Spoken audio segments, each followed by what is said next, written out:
En France, dit-on, l'égalité consiste à couper les têtes qui dépassent. Lavoisier était trop intelligent, nous l'avons guillotiné, mais il avait dit « Rien ne se perd, rien ne se crée, tout se transforme ». Ainsi, voilà 13 milliards 800 000 ans, au tout début.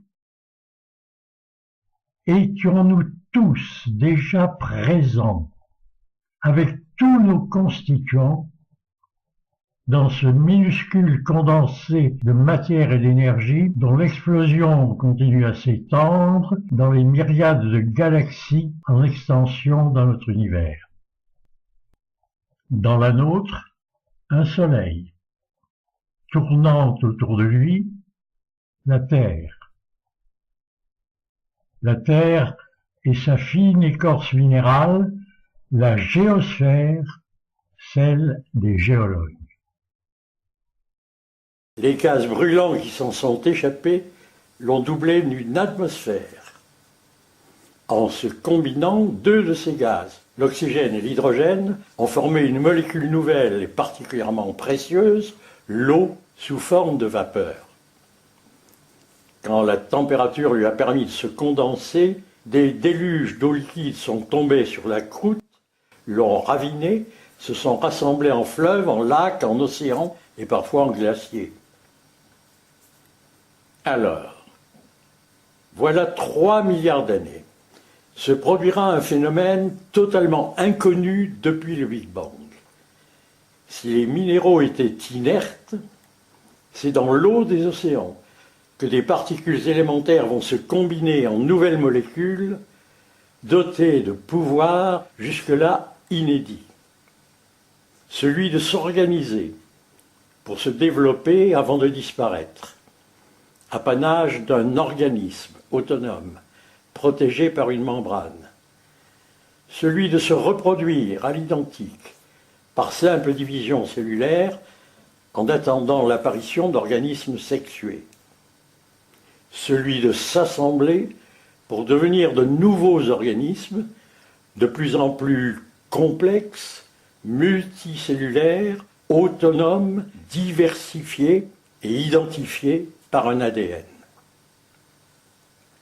Initié à partir d'amibes, de bactéries et autres virus monocellulaires, c'est le grand saut de la vie.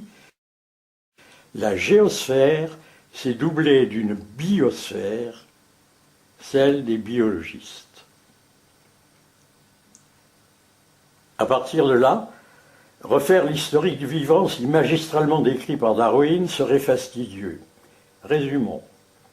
La vie est apparue dans les océans, qui en recèlent encore les formes originales. Des poissons en sont sortis, ont appris à ramper avant de se doter de pattes. D'autres se sont vus pousser des ailes et ont appris à voler. Des végétaux aquatiques sont venus prendre racine sur la terre ferme. Dans l'eau, dans les airs et sur terre, animales et végétales, les espèces se sont diversifiées, prédatrices les unes des autres pour leur subsistance. Bien plus tard, parmi les vertébrés, apparaîtront les mammifères, expérimentés sous différents prototypes dont beaucoup échoueront. Des espèces ont définitivement disparu. Parmi ces mammifères en mutation permanente, chez les primates, la grande famille des préhominiens, ceux qui apprennent à se tenir debout et à marcher sur leurs pattes postérieures, tandis que leurs pattes avant deviennent des bras dotés de mains de plus en plus habiles. Et parmi ceux-là, la branche des hominidés, les seuls dont le volume crânien ira croissant. Pendant 7 millions d'années, plusieurs modèles vont se succéder. Pithécanthrope, paranthrope, synanthrope, homme de Néandertal, Homo sapiens et quelques autres, avant d'aboutir, voilà moins de 100 000 ans, à celui dont nous sommes l'Homo sapiens sapiens, l'homme d'aujourd'hui. C'est alors que se produira le deuxième grand saut après celui de la vie, celui de l'intelligence, dont le critère est la conception d'outils utiles à la survie.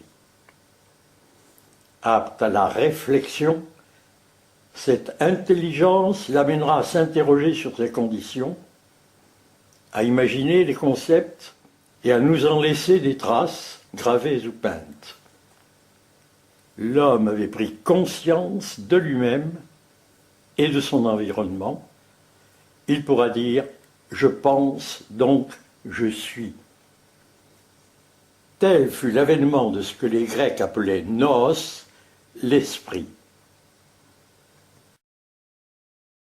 Or, si l'énergie issue des neurones dans leurs interactions physico-chimiques lui permet d'éclore, la pensée, quant à elle, est parfaitement immatérielle.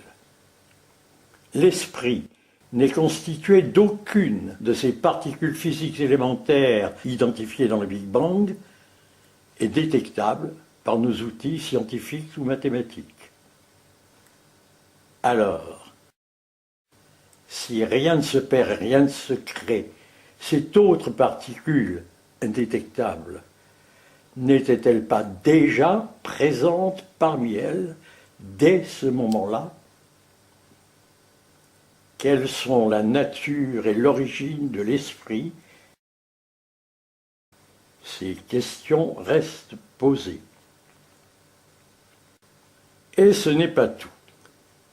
Cet esprit en progrès permanent dans l'homme lui donnerait-il un pouvoir sur le grand mouvement qui a mené jusqu'à lui et se poursuit désormais avec lui? Pouvoir de l'orienter, l'infléchir, l'enrichir, s'y opposer, en abuser? Quelle peut être la part de l'homme dans l'avenir du monde? Poussé à soumettre la terre par son instinct de survie, peu à peu, son esprit lui permet d'en utiliser les ressources, cueillir, chasser, pêcher, défricher, cultiver, domestiquer, d'inventer et perfectionner sans cesse des abris, des outils, des armes, des machines, des structures sociétales, d'imaginer des représentations du monde, des croyances, des rituels, des religions, des philosophies, d'accumuler, d'améliorer, de transmettre ses expériences et dans tous les domaines, d'échanger avec ses semblables, voire de les combattre. Créant et renouvelant des langages, des musiques, des danses, par la voix et le geste, il communique avec ses proches et avec des groupes humains de plus en plus éloignés, au fil de déplacements qui, du cheval à l'avion en passant par la voiture et le train, seront de plus en plus aisés, de plus en plus nombreux, de plus en plus rapides. Au-delà du verbe, l'homme du passé communique avec ses contemporains aussi bien qu'avec nous, par des peintures, des gravures, des sculptures, avant de concevoir diverses formes d'écriture sur différents supports matériels de plus en plus faciles à dupliquer, à diffuser et à sauvegarder. Avec les moyens d'aujourd'hui, l'homme du présent communique avec toute la planète par la radio, la télévision, les satellites et l'Internet, dans le formatage généralisé d'une logique numérique commune. Ainsi, à travers ces échanges de plus en plus instantanés et denses, et dans l'alternance de convulsions suivies de convergences, le grand brassage des hommes, des races, des cultures et des civilisations successives connaît-il une accélération fulgurante. Ainsi, voyons-nous peu à peu se développer une pensée, donc une conscience planétaire, en train de fonder sur la géo et la biosphère une nouvelle superstructure qui est celle de l'esprit, la noosphère. Nous en sommes là. Cet exposé n'est qu'un constat irréfutable. Son interprétation appartient à chacun. Ce qui en ressort clairement, c'est que, du Big Bang à nos jours, et à chacune de ces étapes, un programme, au sens informatique du terme, semble bien gérer le destin de cet univers, tout en laissant à chacun des acteurs du vivant une marge croissante d'autonomie pour y jouer un rôle. Ce programme serait-il le reflet d'un sens? Cette question du sens global n'est pas neutre, car elle conduit nécessairement à quelques introspections sur le sens individuel à donner à nos vies. De ce sens, tel que perçu par chacun, découlent en effet des normes de comportement, personnels et collectifs, fonction de la conception qu'on lui donne. Entre les forces de cohésion et de dissociation aux prises dans ce monde, mes actes vont-ils dans le bon sens? Agirai-je à contre-courant? Étant ce que je suis, et dans mon libre arbitre, quel peut être mon rôle? Depuis que l'homme est homme, doté d'une conscience, il s'est toujours posé ces questions. Il en a toujours débattu au sein de sa famille, de sa tribu, de son clan, de sa cité, de sa nation, de ses organisations politiques, économiques, culturelles, sociales, devenues supranationales et désormais planétaires.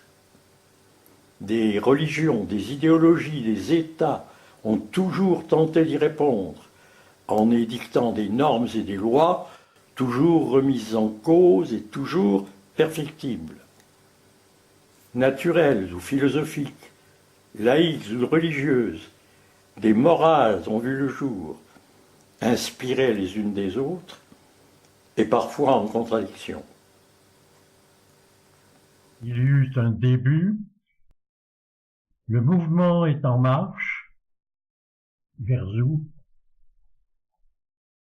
Et sciemment ou non, que nous le voulions pas, nous en sommes acteurs.